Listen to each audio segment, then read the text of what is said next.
So ultimately, I like the idea of SDRs becoming just dangerous enough in the problem space, in understanding the lives of the people that they're calling into, but not necessarily like the full A to Z of everything that'll take place in the rest of the sales cycle, because that has to happen usually with trained experts who perform their roles. I'm talking here about account executives, sales engineers, folks that come onto calls that provide value in the role, playing it well. Buying stuff corporately is really hard. I like the simple definition of marketing creates the conditions in which a sale can occur. Creating, a desire within a population of people that could likely buy your product. And, we have well-worn history, and we've done a pretty darn good job of this at CIENCE, of getting people to come to our website, raise their hands and say, hey, I want to talk to sales and find out more about what you guys are up to. The idea is really around marketing, again, living in support of sales and servicing sales to that end, to that happy reality of everyone hitting the number, everyone achieving more, and the corporation, the company growing as a result. Ladies and gentlemen, welcome back to another episode of the One Up Revenue podcast. I have a true and exciting guest for us today, a true marketing leader who has over 20 years of experience, coming on to chat and share some insights in terms of AI and AI trends. This person is someone I've been fortunate to work side by side to as well. He had experience in terms of marketing as VP and marketing business development at a company like Logitech. He was the SVP and CEO of marketing at Sorensen Media. He was the CMO and VP marketing sales at Nimbo, CMO at Pipeline CRM, CMO at Kite, and now the CMO at one of the world's best lead gen service as a company, CIENCE. Yes, CIENCE. Eric Quanstrom, welcome to the One Up Revenue podcast. How are you doing? I'm fantastic, Jax. Thanks for having me on. Really appreciate it. No, thank you for coming on. This is super exciting. We're just chatting in the back room. Approximately a year ago, you asked me to come on your podcast, by the way, which is someone should listen to, the Enterprise Sales Development Podcast. And looks like the table has turned, hasn't it, Eric? It sure has. And, life moves fast. If you don't stop and look around once in a while, you just might miss it. Well, Eric, welcome to the pod. Would you mind just giving us just a brief introduction about who you are and what do you currently do? Yeah. So as you just kind of read off, I've been, I guess, 5 or 6 time marketing leader, CMO, currently the CMO, and have been for the last half a decade plus here at CIENCE. And what we do, and that's science without an S, an intentional misspelling on the term, we are a lead generation software and services company that build pipeline for our clients. And you can think of our clients as being super diverse. 2 guys, startup founders in a garage, all the way up to the Amazon, Salesforce, Google, Microsofts of the world, and pretty much everyone in between. So it's a really fun kind of like spin on sales development. And we get a lot of joy and frankly, a lot of revenue out of helping other clients grow their business. So it's a pretty cool virtuous cycle. Interesting. Just like that Amazon story, it kind of pretty much started someone in the background in the garage, came with an idea, and here we are, so to say. Yeah. CIENCE was founded back in 2015. I joined what was still a very nascent company in 2017. And we've kind of worked our way towards a number of third-party accolades, like fastest growing privately held companies in America, landed on that Inc. 5000 list 4 times in a row. And a lot of our own success, again, comes back to a very simple concept, which is if we can grow the business of our client companies, then we win too. And we do that through all outbound, all the time, all of the campaigns and ideas and tactics and strategies that you can think of. Maybe some you can't.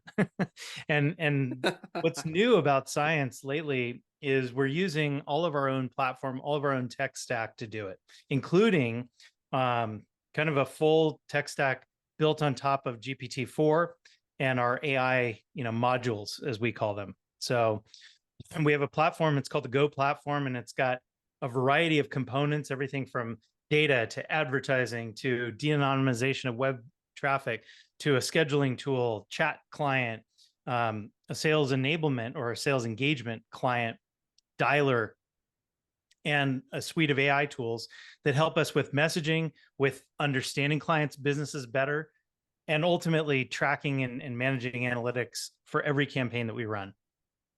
Oh, wow. Interesting. Yeah. So it sounds like the Ego platform itself has grown and evolved into a whole suite of a one-stop shop. It For, let's has. say, for instance, like a new founder coming up, maybe they don't want to just take all these kind of demos. They can just come, hey, here you go, out of the box. That's what we're hearing. That's exactly it. In fact, we scratched our own itch in building out the platform to a place where, you can use our services on top, our people, if you will, on top of the Go platform, or you can license it yourself and go nuts. And really, that's been the vision for a while now, where, by combining everything that you would need to run effective pipeline building, demand and lead generation activities all in one, that's what we offer. Interesting. Okay. Let's chat GPT-4 for a bit. There's a lot of generative AI. There was other companies that's been doing it for years. Now that generative AI has pretty much became available to the public, it seems as if almost every other sales engagement platform out there are implementing it. Yeah. How are you guys doing that over there at CIENCE? So I'll focus on two components in particular that I think are worth kind of knowing about. The first of which is what we call Go Expert AI. And what that enables us to do as an organization is we work with, as I mentioned in the outset, a pretty wide variety of clients. In last time we did an audit, over 250 different B2B industries. So a really wide swath of different types of industries, different types of like how they do business, what their sales cycles look like, and obviously a whole host of different ideal customer profiles, or ICPs as we shorthand and use the acronym to talk about. Learning about each one of these discrete businesses that the clients already know well, have built their business to some point, and are ready for additional sales leads or sales pipeline. We use Go Expert AI it's a large language model, and we are able to train the model on that client's business. So we go out and we find any publicly available information, their website. We have ways of essentially feeding additional information into the LLM, which gives us a really shortened learning curve, because in every outbound campaign that we run on behalf of clients, we represent as them. So, when we're running campaigns for Amazon, there's no science and no one understands like who we are. There's just, I'm calling on behalf of Amazon.com. and ultimately, that's true of every one of our clients, regardless of what their brand happens to be. And so for us, the ability to plug Go Expert AI in with our customer success team and have both them and the SDRs that work on an account learning the business, learning about, kind of like, hey, what would make a marketing leader take a meeting in this particular industry for this particular product in this particular competitive dynamic? We can learn a lot of those strategies and tactics and feed those to the AI and really have them help shape our thinking along these lines. Oh, interesting. Okay. So we were to back off a little bit, right? The company comes on, we bring them on board. Maybe they sell to very technical sellers, engineers and things like that. That's right. A few problems outside of the world is the ramps to ramp up and truly understand exactly what they do and speak specific terminology so that the potential buyer can understand. Instead, now with Go Expert AI, we can just feed it into LMS where it just pulls out specific things that we're looking for to help ramp. This is who they are. This is what they do in simple terms. And then we'll also craft, hey, here's like a kickoff playbook for you to start and try on. Absolutely. We're building out a sales playbook that we're going to execute on and run campaigns for every one of our clients when our services, piece of the business is involved. And so along those lines, you really need to understand what are the differentiators? What is the competitive, again, landscape look like? How should we feature or defeature or build messaging around some of the key talk tracks that will get us to appointments, that will get us into the slipstream of people saying yes, right? Like any Yeah. prospect is Yeah. busy, bombarded, and bewildered all day in their inbox, on their phone, on their LinkedIn.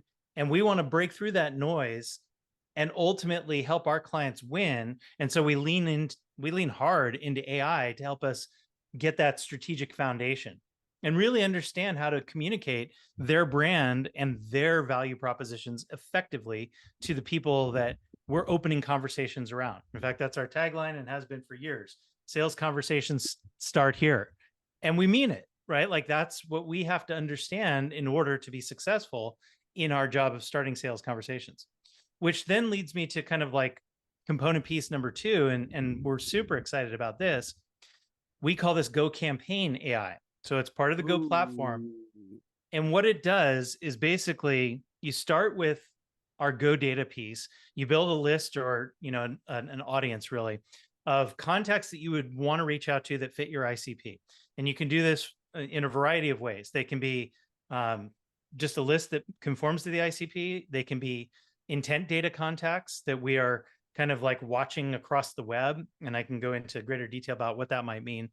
Or they can be inbound visitors to your website that we've identified and now have an ability to run outbound campaigns back to them because we know who they are and they happen to match your ICP. At any rate, once you have the data piece squared away and that list that's built, we then move that into Go Campaign AI. And what that enables us to do is basically take all the data that we might have on someone like Lou, and ultimately use AI to personalize and write messaging based on prompts that we feed it into a full campaign. And so ultimately, the feature in our tool is called Generate Campaign. And we can generate as long or as short of a campaign as you would want and personalize every message on LinkedIn, on email, on SMS to, and even customize phone scripts. But the tool will literally go in and match all the prompts, all the information, all the LLM data that we've fed it, and ultimately come up with campaigns in a box, if you will. Damn. Whoa. Hold on. It personalizes too as well? Yep. Oh, wow. Okay. It literally is, and this is going to sound kind of like a lot of hyperbole, but I've been with CIENCE again, as I mentioned, for now over 6 years, and this is a time where I feel like we've kind of hit the holy grail, and the holy grail is personalization at scale, the ability to really have a fine grain, differentiated, super segmented, and highly personalized approach to every contact that we would reach out to on every brand that we work for every time. Nice. Eric, quick question here. Let me throw a curveball at you if that's okay. I'm not sure if you like baseball or not. Oh yeah. So played all through college. So I was the one throwing curveballs though, snapping it off, Oh, were you? Okay. I was. So I'll step into the box. Based on this and how a lot of other companies are leveraging this type of approach, what's the possibility of making it? What's the possibility of it? Let me try to collect my thoughts on this. What's the possibility of this kind of approach with this same messaging that's so relevant that it becomes saturated? Well, I think of it slightly so I'll throw a curveball right back at you. Okay, I'll take that. As a multi-time CMO, someone who's held, 7-figure budgets routinely, I've been a target. I've been on the buy side for quite a long time. Sure enough, I'm part of a lot of different target lists, and I'm in the ICP of a lot of folks. Just look at my own inbox and know exactly what I'm talking about. I get prospected all the time. Yeah. The vast majority, still to this day, and we're recording this in August of 2023, of outreach that I get is super undifferentiated, super, kind of rote, almost by the numbers, just for lack of a better way of putting a label on it, it's garbage. It's not personalized to me. It doesn't take into account like my role, my objectives, my KPIs, why or where the brand that's reaching out to me would fit into my world. And for that reason, a lot of that cold outreach that I get is super irrelevant. Super delete, delete, delete, delete, delete. Largely because nobody's taking the time and figuring out how to raise the bar, how to tune a message. The beauty of outbound is that it is one-to-one outreach. It's not a mass blast. It's not like I'm a marketer, so I'm going to indict my own people, but it's not a newsletter going out to 60,000 people that's the same from person 1 to person 59,599. You know what I'm saying? Like, yeah. The beauty of doing outbound is one to one to one to one. And yet so many people still don't get this basic fact right and haven't for a long time.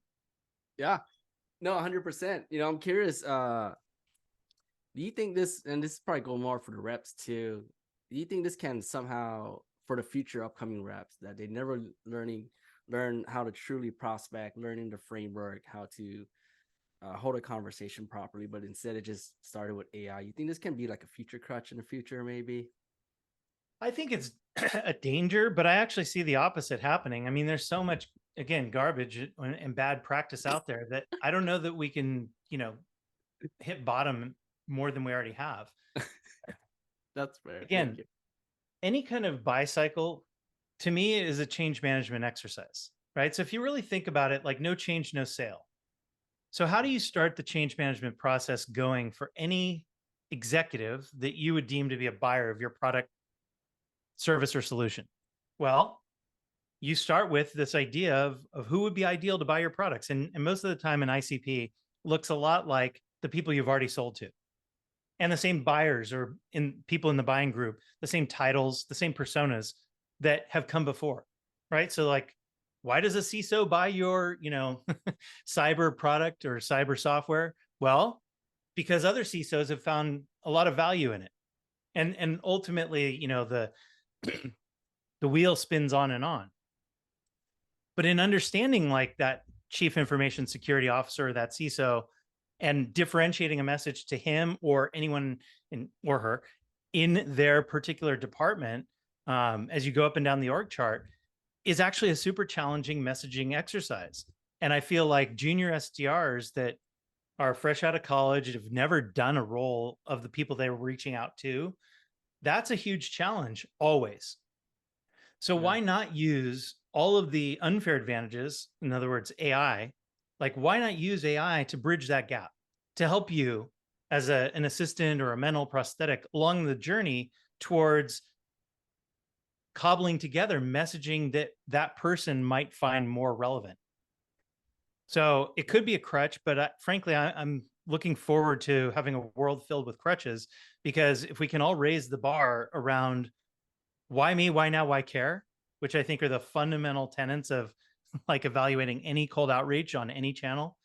If you can answer those questions authoritatively, innovatively, creatively, and have your brand kind of like represented well, to me, that's the best case scenario for everybody involved. Absolutely, yes. Use a crutch, but use it to your best advantage, right? Sometimes that's right. It's sometimes okay to be robotic, but we have an upside down industry, right? Like SDRs, it's rare to find SDRs that have a tremendous amount of seasoning, business experience, business acumen, folks that have been there, done that in various roles, reaching out. In fact, just the opposite. I oftentimes say that the SDR role is so unfair because you have, again, usually very young individuals reaching out to very senior titles. And ultimately with messaging that they get handed off from marketing, or that they don't really understand themselves, or that they came up with, and it just isn't that effective at, why me, why now, why care?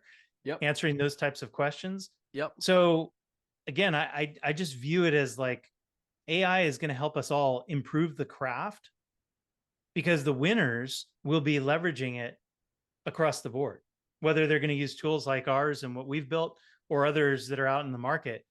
To me, it feels like an absolute no-brainer not No, to be well, using these tools. 100%. New reps come on. It's really hard. It's harder than expected to just fully get everything up. They expect it to ramp within 90 days, but you get all this stuff thrown at you until you go get it. Quick question. So before we shift the topic back to marketing real quick. Yeah. Based on what we just talked about right now, how about on the code calling aspect? Any term thing with AI? Because if you can generate all this super effective, personalized, and emails that resonates, but then you call them, you catch them on a phone, and you can't pitch them correctly, would there be a gap there too as well? Or what are your thoughts on there? Well, I love using AI to evaluate phone scripts to help, again, raise the bar for a level of understanding. Now, I'm also a huge believer, let me get this disclaimer out of the way. I'm also a huge believer that a sales cycle is exactly that, a cycle. And one of the things that I've seen in both our business and just kind of like the SDR culture at large is too much too soon. So, I think one of the least talked about trend lines in our like business nowadays is the consensus purchase, right? Like I have yet to see a study, a report, Gartner, Sirius, Forrester. Nobody has told me that there's fewer people in the buying committee now than before. Can we agree that that's kind of like an or irreversible trend? And that most companies, when they're buying anything, software for their business, services, hiring agencies, figuring out solutions, what cloud do I want to, host my tech stack in, whatever. This is not the land of one person off in a corner making a multi, thousand or hundreds of thousands or even $1 million decision for a buy cycle by themselves. That's true. Right? It's a highly considered consensus purchase. All the literature says that. And so if you think about a sales cycle, it's going to involve a lot of people in general, right? Yep. And by the way, I'm talking about exclusively now B2B for the most part. And I'm kind of going to leave out like product-led growth market strategies. So ultimately, when you're selling a consultative, non-transactional product or service, the idea is that you've got a lot of people where the buy cycle can emerge from anyone in the buying group. And then the buying group usually even has roles, they have users or product champions or check signers, gatekeepers, you name it. Like the buying group role definition is actually usually not that well articulated unless you're in the biggest of companies. And so ultimately you're playing into this idea that a sales cycle exists so that person on the buy side can become attracted to whatever it is you're selling and go through a process, go through a cycle, and then play their role and hopefully introduce, again, the product or service back into their organization. So where that conversation begins, almost by default, has to be with that person's interest in mind, because nobody does anything without a kind of a selfish reason. Oh, interesting. Can you give us a quick example if that's all right?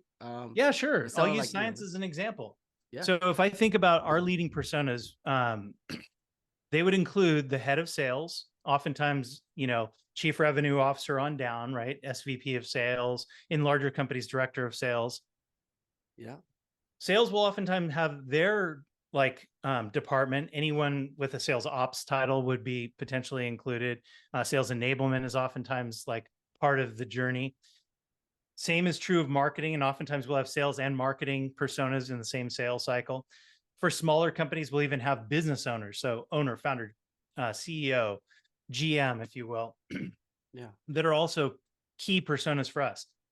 By the way, all of those folks see the world differently, but they're all attracted for different reasons to the idea of, I need more leads. I need more pipeline. I want to grow with net new sales.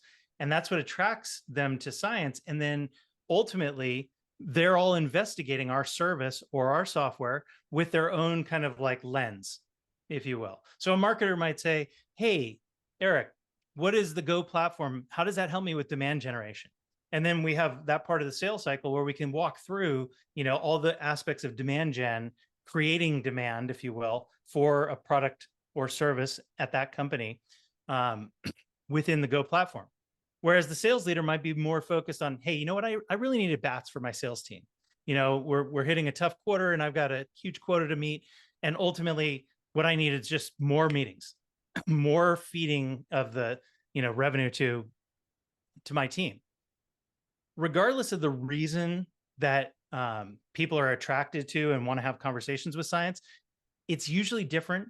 And it's usually like a seed kernel that we can include in any of our messaging going forward around different aspects of the sales development, kind of like piece of the puzzle to get them into our sales cycle, knowing full well that, again, no one's going to buy on day one. No one's just going to say, oh my God, CIENCE, where have you been all my life? Cut us a check for, oftentimes 5 or 6 figures to begin work on their behalf. No, they evaluate. They're smart. They're wise buyers, and they want to kick all of our tires in a lot of different ways. And so we take that into account and we work it into, again, a cycle or a sequence of events that gives them the capability of making a wise buying decision. And I think that aspect or that philosophy, when it kind of comes up front with everyone playing their roles effectively, what I was trying to say at the outset of this question, sorry for the long-winded diatribe, but no, you're good. Too much too soon can ruin all of that. Like if I start talking price and spitting out price before I've established value, I'm gonna kill every deal dead in its tracks, because you won't have the capability or the context or the understanding of, well, why does it cost that? You know what I mean? You'll just be looking at price as a number on a sheet of paper. Oh. So ultimately, I like the idea of SDRs becoming just dangerous enough in the problem space, in understanding the lives of the people that they're calling into, but not necessarily like the full A to Z of everything that'll take place in the rest of the sales cycle, because that has to happen usually with trained experts who perform their roles. I'm talking here about account executives, sales engineers, folks that come onto calls that provide value in the role, playing it well.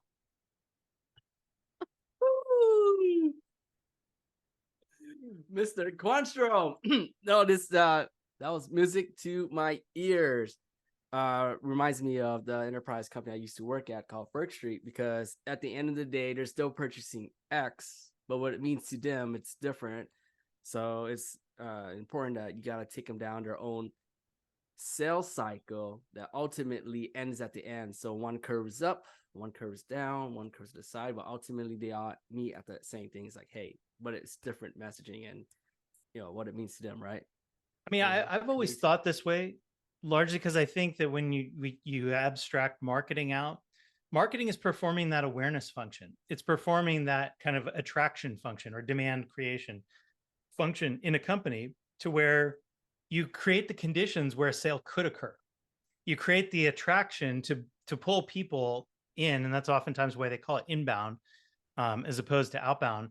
But you're creating, a desire within a population of people that could likely buy your product. And we have well-worn history, and we've done a pretty darn good job of this at CIENCE, of getting people to come to our website, raise their hands and say, hey, I want to talk to sales and find out more about what you guys are up to. Yeah. No. Eric, let's jump straight to it. Marketing. So from my understanding, it's all pipeline, right? Inbound, whether it's through paid, organic, paid search, social, paid reviews, whatever. Would you mind sharing us and our listeners exactly what marketing is and what do they do? From what we see is, hey, they get a budget, and then is what they do with the budget to go out, create some sort of awareness and drive them in a nutshell. Yeah, I like the simple definition of marketing creates the conditions in which a sale can occur.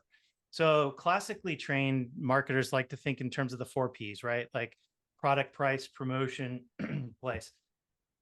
Newfangled marketing, people that use the word growth in terms of like how they run marketing experiments or campaigns are still practicing the art of attracting folks or being, raising awareness that a certain brand exists in a certain category to solve a certain problem.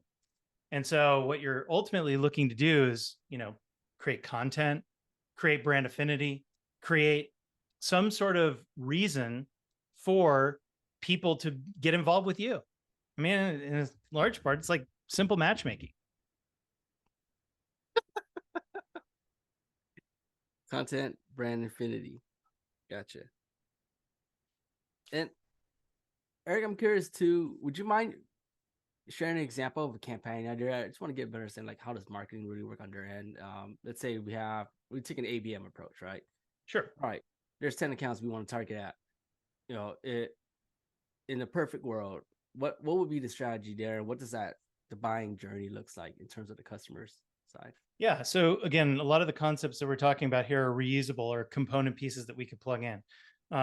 First and foremost, in any ABM campaign that you should be thinking about is awareness, right? Because if somebody is not aware of your brand, then they won't ever develop affinity for it. You'll just be a stranger, someone unfamiliar, white noise, if you will. So one of the best ways to think about this, and all of the leading ABM tools kind of start here, is with an advertising play. How do I get my brand in front of this key audience or this key demographic, this key segment? In ABM, it's just these people at these companies, put simply. So it starts with advertising. And ideally, you're creating, kind of like ad opportunities. I don't like to limit number of exposures, channel the exposures occur upon, types of exposure, right? So mixing media is oftentimes a really key idea behind any ABM campaign. And then I think ABM campaigns also hold the key for exposing people to education, ways to learn more about a problem space. Put very simply, getting in front of people with shit they care about rather than stuff we care about as a vendor.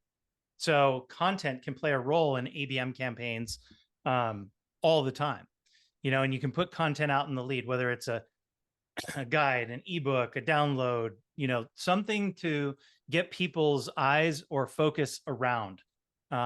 Oftentimes becomes the centerpiece of both advertising in an ABM world or natural attractant, if you will, or the ability to go and run ABM campaigns outbound, or account-based sales development, as a lot of people would call it, where I can share that content or share a perspective with a given organization. Some of the more evolved of these campaigns that I've run or that I've seen involve oftentimes third parties like analyst groups or surveys or studies or different insights that would benefit the people that, ultimately raise their hand and say, I would want to learn more about that because it would help me selfishly in my job. Yes. Okay. So we spoke about AI and mocking. Before we hit the exit door here together, just to pick your brain, Eric. We hear it all the time, right? Yep. Marketing versus sales. Marketing throws shit over the fence, tell sales go get it. And there's some sort of gap or finger pointing. Hey, your lead sucks. No, your selling sucks. What are a few things or few possibilities that this can merge into one so that it keeps the buyer's journey in a parallel lane from the first time they receive some sort of awareness, whether it's claim ads or picks, they signed up, they raised their hand, and that outbound motion comes in and continues down the journey from the first kind of information they receive. What are your thoughts on that? Well, I don't like the word versus when it exists in any organization. I think it's counterproductive and is the hallmark of political battles that are usually cost companies money. Simple as that. And I'm one of these marketers and have been virtually my whole career, rightly or wrongly, that believes that marketing serves sales. So I'm the first one to say, to my CRO or VP of sales counterparts, like, look, my efforts here, my team's efforts, this department exists largely to serve you, your organization. And in that same continuum that I talked about earlier.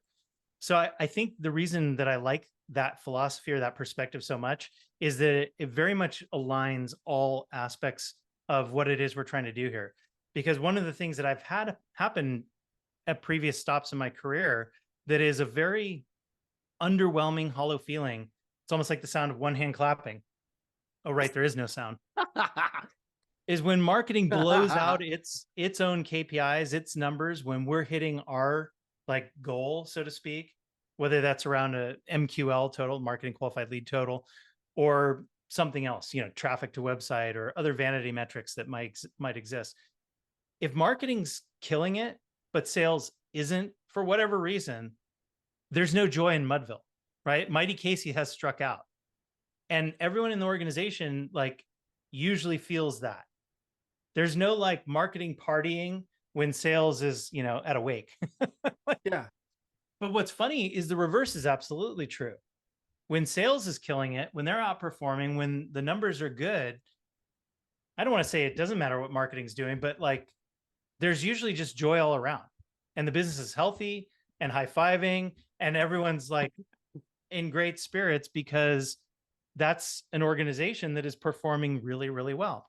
And so if you take kind of like those little anecdotes, and hopefully I painted a little bit of a mental picture there, the idea is really around marketing, again, living in support of sales and servicing sales to that end, to that happy reality of everyone hitting the number, everyone achieving more, and the corporation, the company growing as a result.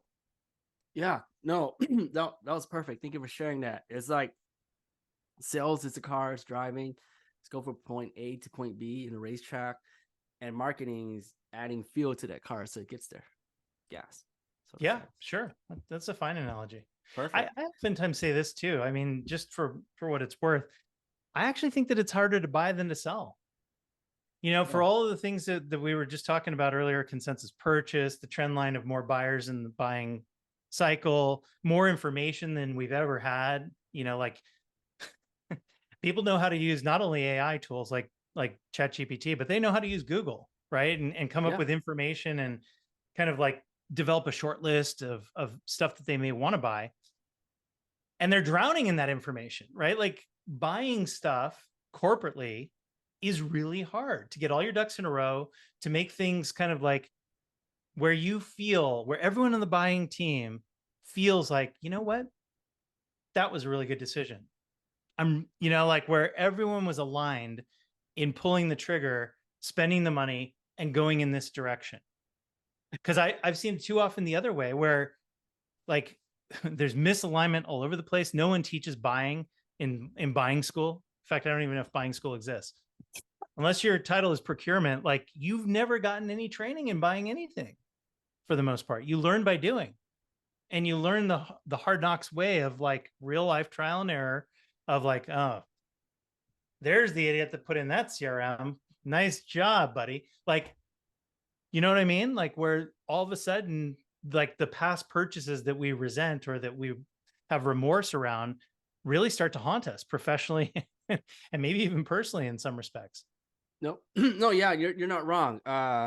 This is quote unquote real life experience, right? There's a lot of reps out there. They can do all these podcasts, they can read all these books, and they can think and do it, but without true real life experience, it's a big differentiator. Some may win, right.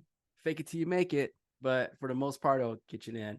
Eric, before we go, majority of our listeners here are entry-level reps and some AEs. If there's anyone that's on this podcast that goes, you know what, I want to pivot into marketing, what kind of advice do you have for them? Figure out where you're strongest and play to those strengths. Marketing is super vast in terms of skill sets, jobs you can do, roles you can have. And I think marketing leaders like myself can come up through the ranks if your goal is to climb the corporate hierarchy and become, say, a CMO one day. You can do it from a lot of different angles, right? Like you can do it from the analytics side of the house. You can do it from the creative side of the house or the brand side of the house or the demand gen or the growth side of the house. There's a million different avenues, but ultimately a lot of those are very different skill sets. Like I wouldn't dream of having our head designer start writing our press releases. You know what I'm saying? Like it's just not something that's going to happen anytime soon. And I love, like our head of design, but that's just not, where his particular skill set is relevant. Yeah. At any rate, for junior marketers out there that are thinking about the arc of a career, I'm a big fan of working your way through specializations to become a generalist, as opposed to the other way around. Because I think that it's really tough to move in an organization if you don't excel, if you don't like truly stand out and have something as your calling card. Because the traditional, organizations that I've been a part of, and I've watched this happen literally a million times over, when people excel at their job and it's obvious, they become intensely valuable to the organization. It's usually where raises or compensation increases are born. And then oftentimes those are the first people that everyone looks to promote. Yeah. Because they're competent, because they're, again, demonstrating excellence in their particular area. And so if I'm young and I'm thinking about this career path, I would want to put myself in a position to where I can kill it, where I'm going to leverage my strengths and I'm going to be better at whatever it is I'm going to do than not only all the other candidates that might apply for the role, but that where I'm going to get into that role and I'm really going to make a name for myself. Oh yeah. That's the most solid advice I can give. Woo! Eric Quanstrom, CMO of CIENCE. What's the best way to reach out and say hello for those who are listening? As if people need another avenue. Like, so it turns out there's very few Quanstroms in the world. My name was Americanized through Ellis Island generations ago. So even though like my heritage is Swedish, there's no Quanstroms in Sweden. So it turns out that if you just type in my last name into Google or LinkedIn, you're gonna find me. Like I just kind of like. Oh damn! SEO. Yeah. I'm not Mike Jones or Smith. Okay. Well, Eric, it's been a true pleasure. Thank you again so much for coming on the One Up Revenue podcast to share your insights and strategies. Again, ironically, we did the opposite last year, so really appreciate you coming on. This was fun. Thank you. I loved it. Thank you.